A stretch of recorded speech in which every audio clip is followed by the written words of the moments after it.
បាទសួស្តីអ្នកនរគ្នាខ្ញុំជាគ្រូផ្នែក ICT នៅវិទ្យាល័យសាមសាបាគូអញ្ចឹងក្នុងថ្ងៃនេះដែរខ្ញុំមានវីដេអូមួយចង់បង្ហាញអ្នកនរគ្នាគឺទាក់ទងទៅនឹងកម្មវិធី Google Slide បាទអញ្ចឹងតើកម្មវិធី Google Slide គឺជាកម្មវិធីអ្វីហើយវាមានសារៈប្រយោជន៍អីខ្លះសម្រាប់យើងនិងយើងធ្វើការប្រើប្រាស់វាយ៉ាងដូចម្តេចបាទចឹងក្នុងវីដេអូហ្នឹងខ្ញុំនឹងលើកនៅចំណុច4ចំណុចក្នុងកម្មវិធី Google Slide មកបង្ហាញអ្នកនរគ្នាទី1ទាក់ទងទៅនឹង changing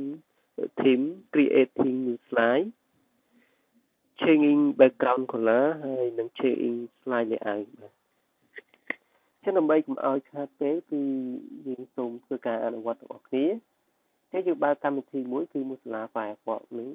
ហើយយើងមកស្ដាំលើវាយើងយកពាក្យថា open បន្ទាប់មកទៀតនៅត្រង់ផ្នែកខាងលើនេះគឺយើងចូលទៅកាន់ website Google ចឹងយើងវាយ www.google.com ហើយយើងចុចសញ្ញាព្រួយនេះមកហើយនៅត្រង់ចំណុចនេះបើសិនជាភាសាខ្មែរគឺវាដាក់ពាក្យថាចូលចឹងភាសាអង់គ្លេសគឺយើងចុចពាក្យថា sign in ហើយយើងបញ្ចូលនៅអ៊ីមែលរបស់យើង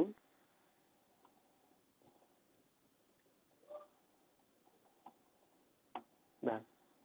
ចូលអ៊ីមែលហើយគឺយើងចុចពាក្យ next ឬក៏ភាសាខ្មែរពាក្យបន្ទាប់ហើយត្រង់ចំណុចនេះគឺយើងបញ្ចូល password លេខសម្ងាត់ហើយយើងចុចពាក្យថា sign in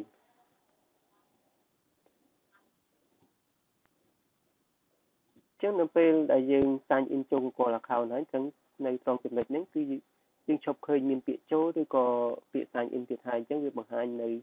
រូបភាពដែលមានរាងមូលឬក៏អក្សរនៅត្រង់ចំណុចនេះបាទចឹងមានថាយើងបានចូលទៅ account ហើយមានឈ្មោះរបស់យើងហើយនិង email របស់យើងបន្តមកទៀតគឺយើងចូលទៅកាន់ Google Drive ចឹងចុចត្រង់ចំណុច Google Ads ហើយយើងចូលទៅ Drive ចឹងកម្មវិធី Google Slide គឺវាស្ថិតនៅក្នុង Google Drive បាទចឹងដើម្បីយើងចូលទៅបើកកម្មវិធី Google Slide គឺយើងចុច New បន្ទាប់មកទៀតគឺយើងយកពាក្យថា Google Slide បាទនេះមានរូបភាពពណ៌លឿងចុចលើវាមកចឹងយើងនឹងឃើញរូបរាងវាបង្ហាញមកហើយបាទហើយការប្រើប្រាស់នេះគឺមិនខុសគ្នានឹងកម្មវិធី Google Docs នោះទេបាទចេះយើងមើលនៅត្រង់ផ្នែកខាងលើគឺជាកន្លែងដែលយើងដាក់ចំណងជើងចឹងដូចគ្នាដែរហើយវាមាន file វាមាន edit វាមាន insert format អីហ្នឹងអូខេចឹងជាងមើលនៅពេលដែលខ្ញុំចុចចូលត្រង់ចំណុចនេះអញ្ចឹងយើងមើលឃើញមានឧបករណ៍ប្រើប្រាស់មួយចំនួនដែលយើងធ្លាប់បានឃើញនៅក្នុង Google Docs បាទអញ្ចឹងស្តៀងគ្នាទេអញ្ចឹងវាខុសផ្នែកនៃចំណុចនេះមួយចំនួនអញ្ចឹងនៅពេលដែលខ្ញុំចុចចូលទៅវាបង្ហាញនៅឧបករណ៍ផ្សេងទៀតជាច្រើនទៅឃើញដែលយើងមើលឃើញនេះអញ្ចឹងកន្លែងនេះគឺយើងដូរពន្ធអក្សរដាក់ទំហំអក្សរយើងដាក់អក្សរដិតដាក់ពណ៌អក្សរហើយអ្វីដែលសំខាន់មួយទៀតគឺត្រង់ចំណុចនេះអញ្ចឹងយើងដាក់ជាចំណុចមូលហើយយើងដាក់ bullet គឺកន្លែងនេះយើងអាចរើសជាប្រភេទលេខអានេះជាចំណុចមូលរបស់យើងចង់ដាក់យ៉ាងម៉េចក៏ដាក់ទៅកាន់តែយើងអញ្ចឹងយើងអាចរើសជាចំណុចណាមួយទៅហើយយើងសរសេរហើយពេលយើង enter ទៅវាជាប់ចំណុចទី2អញ្ចឹងហោហាទៅទី3ទៅអានេះយើងគេហៅថាដាក់ជា bullet បាទអូខេឥឡូវយើងចូលទៅដល់ចំណុចដែលយើងត្រូវរៀននេះម្ដងអញ្ចឹងទី1គឺការ change theme នេះថាការផ្លាស់ប្ដូរទៅនឹងគំរូមួយផ្លាយគំរូដែលមានស្រាប់បានអញ្ចឹងដើម្បីយើងធ្វើការផ្លាស់ប្ដូរ theme នេះខ្ញុំសូមដូរទំហំអក្សរនេះបន្តិចណាកុំឲ្យធំពេកបាទអញ្ចឹងដើម្បីយើងធ្វើការផ្លាស់ប្ដូរ theme អញ្ចឹងយើងមើលមកផ្នែកខាងនេះ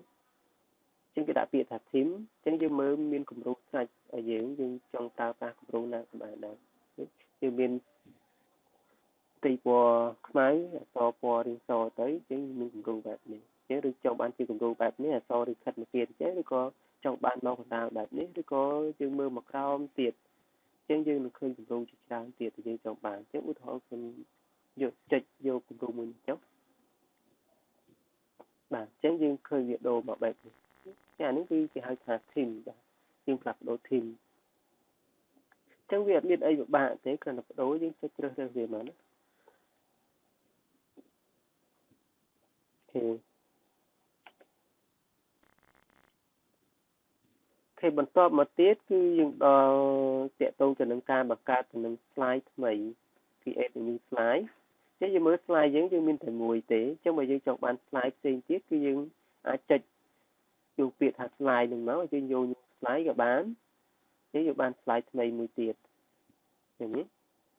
មួយទៀតឬក៏យើងអាចចុចសញ្ញាបូកកន្លែងនេះក៏បានចឹងយើងចុចទៅហោហែទៅយើងចង់បានប្រហែល slide យើងចុចវារហូតមកណាបាទចឹងនេះគឺគេហៅថាការបង្កើតនៅ slide ថ្មី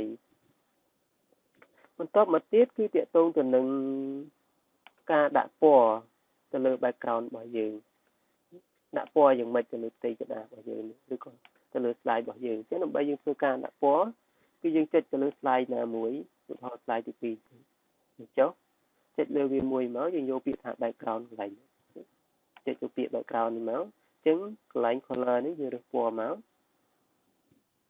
ចង់បានពណ៌អីចុចទៅវាមកហើយកន្លែងនេះបើសិនជាយើងមានរូបភាពនៅលើកុំព្យូទ័រយើងអាចឈូសមកយើងជ្រើសចុចឈូសមកយើងជ្រើសរូបភាពនៅលើកុំព្យូទ័រហ្នឹងដាក់ទៅលើ background របស់យើងបានអញ្ចឹងខ្ញុំត្រូវការដាក់តែពណ៌ទេអញ្ចឹងខ្ញុំរើសពណ៌ហើយខ្ញុំចុចពាក្យថាដាំអញ្ចឹងខ្ញុំបានពណ៌ background ទៅវិញចា៎នឹងការផ្លាស់ប្ដូរពណ៌ background អញ្ចឹង slide ណាបន្ទាប់ទៀតយើងចង់ធ្វើការបដូរយើងបដូរទៅយើងរើសពណ៌វាផ្សេងទៀតទៅហើយយើងចុចដាំទៅអូខេចុងក្រោយគឺតាក់ទងទៅនឹង change slide layout តើ slide layout រូបរាងវាយ៉ាងម៉េចអញ្ចឹងខ្ញុំឲ្យអ្នកទាំងអស់គ្នាមើលទាំងអស់គ្នាអញ្ចឹងដើម្បីយើងធ្វើការផ្លាស់ប្ដូរ slide layout យើងចុចទៅលើ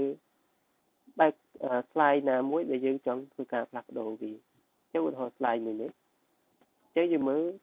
តម្រងវាបែបនេះអញ្ចឹងនៅពេលដែលយើងចង់ធ្វើការផ្លាស់ប្ដូរ slide layout គឺយើងមកចុចក្នុងចំណុច layout នេះហើយយើងរើសគំរូចង់បានគំរូយ៉ាងម៉េចឧទាហរណ៍ថាខ្ញុំចង់បានជាលក្ខណៈ title and column អញ្ចឹងខ្ញុំទៅវាមួយមកអញ្ចឹងយើងឃើញយើងបានចំណងជើងហើយនឹង column 2មានថាយើងបានពណ៌2អញ្ចឹងបើយើងចង់ដូរឲ្យផ្សេងទៀតយើងចុចលើ slide របស់យើងមកហើយយើងទៅលើឲ្យយើងចង់បានជាលក្ខណៈបែបណាចង់មក description title and description តងការពណ៌នេះផ្សេងនេះចឹងយើងចង់បានគំរូបែបនេះក៏បានអានេះគឺគេហៅថាការផ្លាស់ប្ដូរ slide layout ហើយបាទចឹងវីដេអូយើងក៏មានតែប៉ុណ្្នឹងដែរបើសិនជាអ្នកទាំងអស់គ្នាមើលគិតថាមិនទាន់អ្នកទាំងអស់គ្នាអាចថាមកក្រោយវិញហើយយើងមើលហើយយើងមើលបណ្ដាយើងអនុវត្តបណ្ដាចឹងមានកន្លែងណាឆ្ងល់យើងអាចសួរគ្រូបន្ថែមទៀតបាទចឹងវីដេអូនេះគឺសូមបញ្ចប់ត្រឹមតែប៉ុណ្្នឹងសូមឲ្យសំណាងល្អទាំងអស់គ្នាបាទសូមអរគុណចឹងយើងជួបគ្នានៅវីដេអូបន្តទៀតបាទ